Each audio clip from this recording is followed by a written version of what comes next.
Good evening, everyone. Today we are going to move ahead in the lesson Agriculture of Indian Economic Development.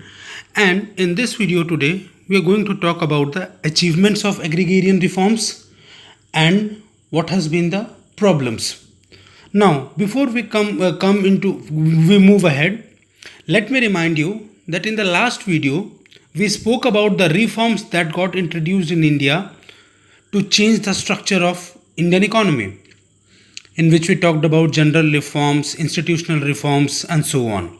Now, let's try to understand what were the achievements of agrarian reforms.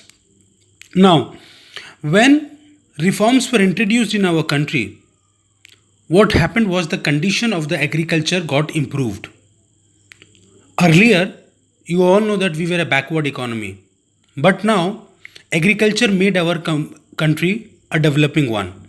And one of the biggest achievement of agrarian reforms, I am sure all of you must have heard, is Green Revolution.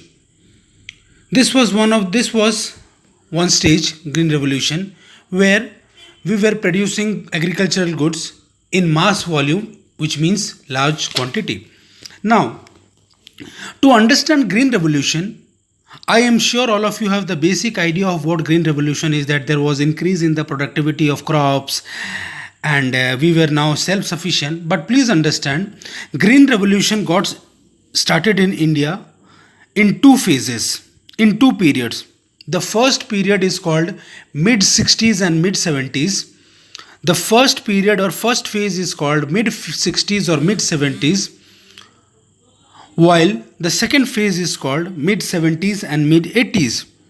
Let me repeat, the first phase is mid 60s to mid 70s, while the second phase is from mid 70s to mid 80s. Now, when we talk of the first stage, that is the mid 60s to mid 70s, what happened was when Green Revolution got started, it was mainly regarding only two crops. Green Revolution mainly focused on increase in production of only two crops. One, wheat, second, rice. And crops were limited. Also, the places were also limited where this Green Revolution was done. And the places included Punjab, Tamil Nadu, Andhra Pradesh, and so on. So, in the first phase, please understand, which ranges from mid 60s to mid 70s, Green Revolution technique was adopted only in limited crops, that was in wheat and rice, and was limited to few states, that is Tamil Nadu, Punjab, Andhra Pradesh, and so on.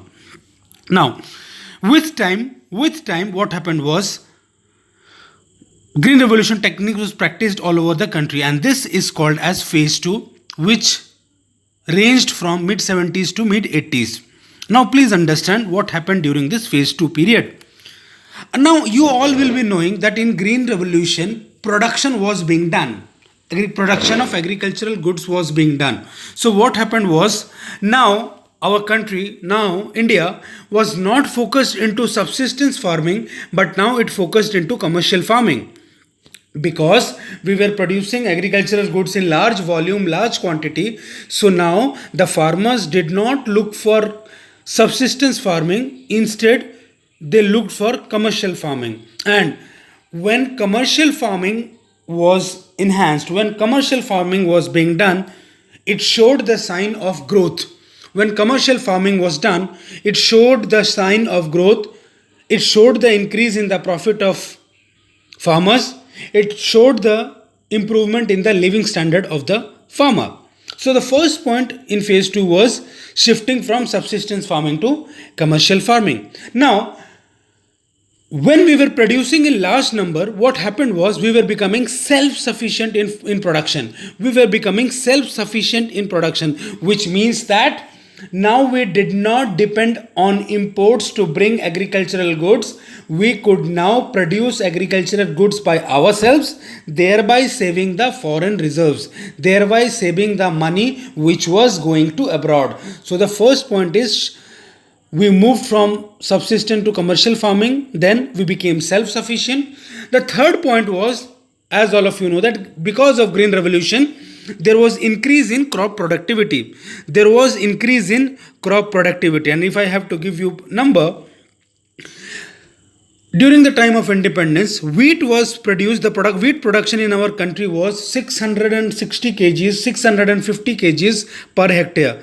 But by 2015, the production of wheat was 3,200 kgs per hectare, which means there was increase in the crop production. So the first point you see in second phase was we moved from subsistence to commercial farming. Second, we became self-sufficient. Third, there was increase in crop production. And fourth, because of Green Revolution, there was change in the approach of farmers. Now every farmer, for earning money, went for commercial farming rather than abiding with subsistence farming. So the 4 points are: 1, increase in crop production; 2, shifting from subsistence to commercial farming; 3, because our country became self-sufficient; and 4, the farmers' approach to production also got changed, and now where every farmer now looked for producing commercially so that they could earn money. Now, these were some of the very good points which resulted in agriculture, because of Green Revolution, where production increased, we became self-sufficient, our money got saved because of less imports. But there were again some limitations of Green Revolution. Now, please understand what were the limitations of Green Revolution. The first big limitation of Green Revolution is that there is production of limited crops. Which means, you see, wheat, rice. In Green Revolution, the production of wheat and rice increased very much, but some other crops like pulses, cotton, tea, they did not grow much. So what happened was, some crops grew too much, some crops did not grow at all, which means growth of limited crops. Now, as far as states are concerned, there was also some limitations. Some state which adopted the Green Revolution technique they had seen their states growth too much, while some states which did not have Green Revolution, their states could not develop. Like, for example, you see, because of Green Revolution, Punjab, Tamil Nadu, Andhra Pradesh, these states got developed too much. But poor states like Odisha, Madhya Pradesh, Bihar, these states could not grow much. So what happened was, there was widespread development of states. 1, limited production of crops. 2, uneven spread of states. 3rd was limited farming population. Please understand, the 3rd point is limited farming population, which means that majority farmers who were poor, who were small, could not afford to enjoy the success, or could not afford to enjoy the success of Green Revolution, because they were poor, they did not get money. Only the rich farmers got developed.